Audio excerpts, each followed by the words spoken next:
olha o calote aí pra cima do São Paulo. Tricolor tem ótima notícia aí pra gente comentar com vocês. Vamos falar aí também sobre o jogador aí querendo jogar no São Paulo. Será? Vamos estar falando sobre isso e várias outras notícias do nosso querido Tricolor paulista. Belezinha? Tranquilão, meu parceiro? Vamos embora aí pra mais um vídeo, 5h30 da manhã. Já estamos aí com um vídeo novo na pista para falar aí sobre o nosso São Paulo. O foco agora, evidentemente, é a semifinal contra o Palmeiras. Segunda-feira no Allianz Parque, né, cara? Lá na casa de show do W Torre. Vamos enfrentar o time do Palmeiras, mas voltando um pouquinho aí, rapaz, né, que não tem como a gente não comentar, não dá pra gente simplesmente ignorar. Ontem, o Novo Horizontino soltou uma nota oficial aí, reclamando, criticando aí a arbitragem do jogo. Olha aí. O Grêmio Novo Horizontino vem a público manifestar o seu repúdio à conduta da árbitra Edna Alves Batista e sua equipe. Aí, né, cita lá o nome de toda a comissão de arbitragem que estava na partida e coloca aqui embaixo, ó. Interpretações equivocadas e erros que foram determinantes no resultado final da partida, tá? Foi o que colocou na nota aí, então reclamando, né, dos lances. Os lances a gente sabe qual que é, né? Foi aquele lance do Enzo Dias, que o Enzo Dias rouba a bola do jogador do Novo Horizontino, ele desarma, aí dá passo para o Oscar lança o Lucas, e o Lucas dá assistência pro cara de fazer o gol. E teve outro lance também que foi a expulsão do jogador do Novo Horizontino, que foi uma vergonha, né, rapaz? Com todo respeito, eu sempre tento ser o mais sincero possível, tá? Pra mim, o lance do Enzo Dias não foi absolutamente nada, tá? Pra mim não foi nada. Agora, a expulsão, né, do jogador deles foi bizarro, tá? Eu acho que nem falta, eu fiquei bem na dúvida, acho que nem falta foi, e ela deu um cartão vermelho ainda. Então achei que foi ridículo, tá? A atuação da Edna, que é uma árbitra muito fraca, muito ruim aí. Agora, eles estão reclamando evidentemente mais ainda do Enzo Dias, que foi o lance lá que ele desarmou, porque foi o lance ali que começou a jogada do gol do São Paulo. Cara, eu vou repetir, pra mim não foi nada. Se eu achasse que fosse falta, eu vinha aqui e falava sem problema nenhum. Acho que cada um dá a sua opinião, democracia, tá tudo certo. Agora, pra mim não foi nada, tá? O Enzo Dias rouba a bola, né, cara, do jogador deles e põe a mão assim nas costas do jogador do Novo Horizontino, tá? Se ele põe a mão nas costas e empurra, aí tem que falar, aí é falta. Agora, ele só pôs a mão assim, entendeu? Pô, se todo lance que o jogador foi triscar no outro for falta, irmão, aí acabou o contato no futebol. Aí vai ter que botar ali um quadrado, né, em cada parte ali do campo para o jogador ficar ali para não ter contato, porque se o cara encosta nas costas do jogador e for falta, aí ferrou, acabou o futebol, né? Aí acabou o futebol. Pra mim tá, assim, pra mim, na minha opinião, tem gente que acha diferente, pra mim tá, mano, pra mim é tranquilo que não teve nada, tá? Pra mim não tem nem debate, já vi o lance várias vezes e pra mim aí não foi nada, né? Enfim, eles têm um direito de reclamar, de achar que foi, né? Enfim. Bom, vamos avançar e vamos falar sobre notícia boa no São Paulo, rapaziada. Olha aí, letreiro do Morumbi começa a ser instalado após mais de um ano, tá? Aí da parceria. Olha que doideira, né, cara? Tem mais de um ano já do acordo aí com a Mondelez e só agora tá tendo aí a instalação, né, do letreiro lá no estádio. Olha aí, começou nos últimos dias a instalação do novo letreiro do Morumbi, mais de um ano depois do início da parceria. A Mondelez, que comprou os name rights do estádio, conseguiu a autorização da prefeitura para estampar o novo nome na casa do São Paulo. Isso aqui é um ponto importante, né? Que essa informação aqui é do GE, tá? E o GE até coloca aqui, ó. Desde então, a empresa ficou responsável por conseguir a liberação com a prefeitura de São Paulo para instalar o novo letreiro do estádio, que estava sem o seu nome na fachada. Isso aqui é interessante porque quem estava conversando aqui com a prefeitura não era nem o São Paulo, tá? Era a própria Mondelez, né, que é a empresa que comprou aí os name rights do São Paulo, e era a própria Mondelez que estava conversando aí com a prefeitura. Já é o segundo ano, né? Começou ano passado essa parceria, já temos o segundo ano da parceria e só agora que estão começando a instalar, né, cara? Eu lembro que no ano passado, tá, assim quando teve a parceria com a Mondelez, São Paulo fez todo um evento lá no Morumbi, né, cara, pra mostrar o novo letreiro, como é que ia ser lá, né, Morumbi lá, né, com a marca da Mondelez, que é a Bis, né, que é um produto da Mondelez, e, pô, teve um evento lá pra mostrar o letreiro e só agora tá começando a instalação aí, porque até então não tinham conseguido aí essa liberação junto da prefeitura. Já até coloca aqui, ó, em São Paulo, a lei Cidade Limpa regula, desde 2006, a publicidade em áreas públicas da capital. Para a liberação da exibição da marca, a Mondelez ofereceu contrapartida a órgãos municipais. Resumindo, teve que ter uma negociação, né, todo o imbróglio lá, para conseguir essa liberação, e conseguiu, tanto é que já começou a instalação aí. Apesar de não ter, né, até então não ter o letreiro novo, né, tá começando a ser instalado agora depois de um ano, né, todo o estádio já tem já tá ali todo caracterizado, né, com a parceria aí, ó. Internamente, o estádio já estava todo caracterizado pela parceria desde o início de 2024. Diversas áreas do Morumbi têm estampado a marca BIS. O que ainda faltava para que o contrato fosse todo colocado em prática era apenas o letreiro da fachada, que está sendo colocado. Então, o estádio, irmão, dentro lá já tinha BIS para cá, BIS para lá, já estava todo caracterizado aí, né, com a marca. Só faltava mesmo só o letreiro, né, para estar tudo certinho ali, bonitinho. E finalmente vai ser instalado. Ficou bem bonito o letreiro, a gente já comentou isso aqui no ano passado, né, quando teve esse evento que eu citei. E finalmente está em fase aí já de instalação, né, e ficou bem bonito, né, pelo menos o letreiro. Vamos ver como é que vai ficar lá no estádio. Vai ficar bem bonito aí, não tenho dúvida alguma aí disso. Tá bom, meu parceiro? Vamos avançando aí. O que acontece?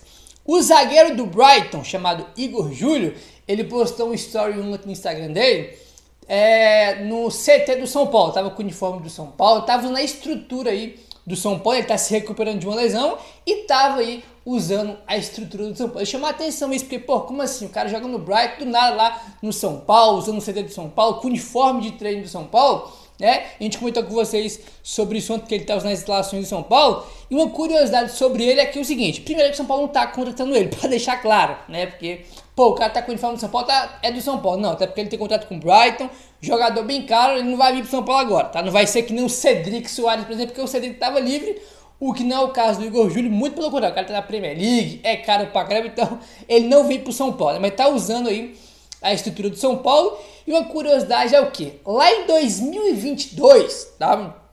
O Igor Júlio, tá? Ele deu uma entrevista, tá? E perguntaram para ele sobre jogar no Brasil, porque ele jogou no Bragantino, né? E perguntaram, né, sobre jogar no Brasil, e ele falou o seguinte, lá em 2022, ó, abre aspas: pela história do São Paulo, é um dos maiores clubes do Brasil e do mundo, que tem os títulos mais importantes. Acho bonito ver a torcida do São Paulo enchendo o Morumbi. Sempre assisti aos jogos do São Paulo. Sempre gostei de ver o time do Luiz Fabiano, do Dagoberto. Além do São Paulo, também tenho vontade de jogar no Cruzeiro. Fecha aspas aí para o Igor Júlio, né? Fui perguntar para ele qual o time aí, né, que ele gostaria de jogar no Brasil, né? Ele falou que tem muitos clubes grandes no Brasil e citou aí o São Paulo, né? Falou da história do São Paulo, da torcida encher o Morumbi, se gostava de ver os jogos do São Paulo, né, do Luiz Fabiano, do Dagoberto, e citou também aí o time do Cruzeiro, tá? Cara, falando um negócio pra ser bem sincero pra vocês, tá? Eu sempre sou sincero pra vocês. Eu nem conhecia esse jogador, tá? Eu nem sabia da existência dele, pra ser sincero pra vocês, né? Eu fui fazer algumas pesquisas sobre ele, jogou no Sassuolo, né? Jogou em vários clubes aí, já de clubes aí medianos para pequenos no futebol europeu, jogou no Bragantino lá atrás, então é um zagueiro que hoje está no Brighton, está em crescente, né, tá na Premier League, aí hoje está se recuperando no São Paulo. A gente até comentou sobre isso porque é um ponto positivo, porque o São Paulo foi vanguarda em questão de estrutura. A gente por muito tempo teve a melhor estrutura do Brasil, cara, assim, vários e vários jogadores aí que jogavam na Europa principalmente vinham pro Brasil se recuperar de lesão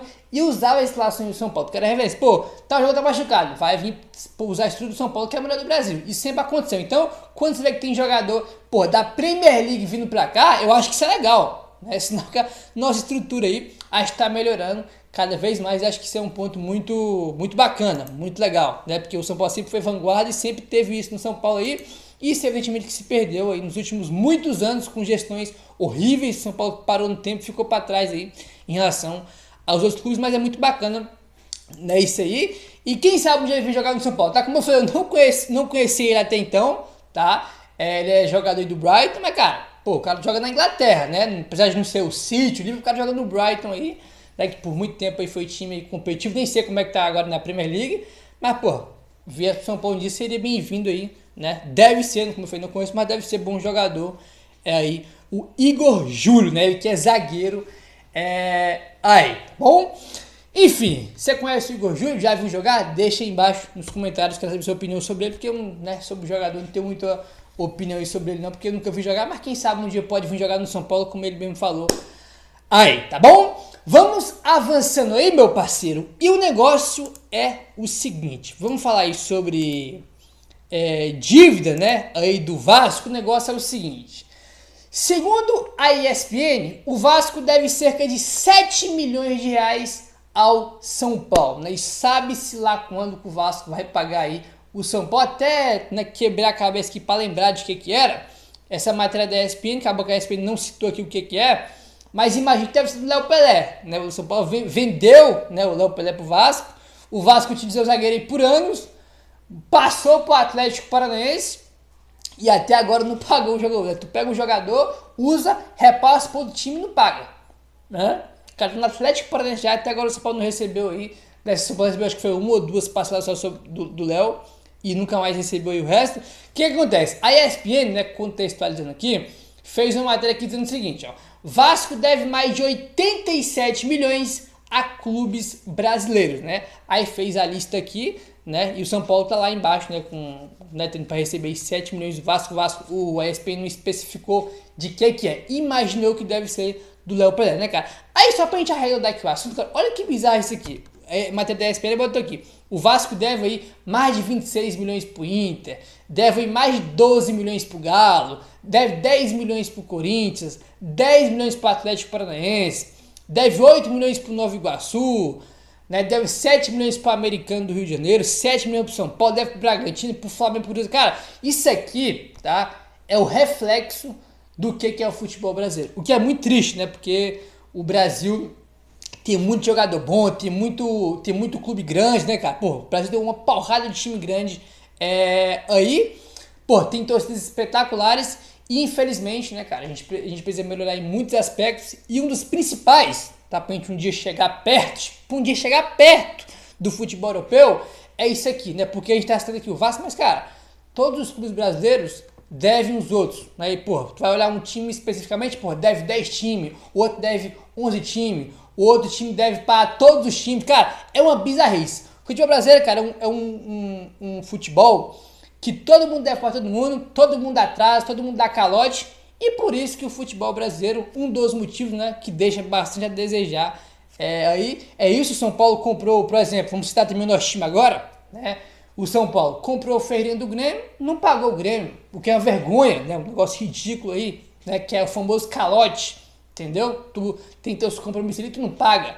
Daí o Grêmio entrou na CBF lá para poder receber do São Paulo não pagou, entendeu? Até hoje o Fluminense deve o São Paulo pelo Lutz, o Botafogo deve o São Paulo do Lucas Perry, do Tietê, do Henrique Almeida. Então, é muito bizarro isso e ruim pro futebol, né? Porque é assim, né, pô? Tu já viu o presidente do Cuiabá de entrevista falando que o Corinthians é um mau pagador, que não pagou lá o jogador que comprou do Cuiabá. Cara, isso infelizmente acontece com todos os clubes. Isso é ridículo, né, cara? Isso é ridículo. Aí, cara, o futebol brasileiro, né, questão de arbitragem, né, é a CBF, os clubes que não pagam, né, não honram com seus compromissos. Isso, evidentemente, aí, que faz o futebol brasileiro estar muito, muito atrás do futebol europeu, o que é péssimo e muito ruim. Aí, né, então tá aí, matéria da ESPN, né, falando que o São Paulo deve, que o Vasco deve 7 milhões de reais aí para o São Paulo. Cara, é uma roda gigante, mano. Aí o Inter deve vários times, o São Paulo deve vários times, né? O Fluminense deve vários times, o Corinthians, infelizmente, é isso, cara. E não tem fair play financeiro, né? Os clubes só pode gastar até tanto. Não tem, né?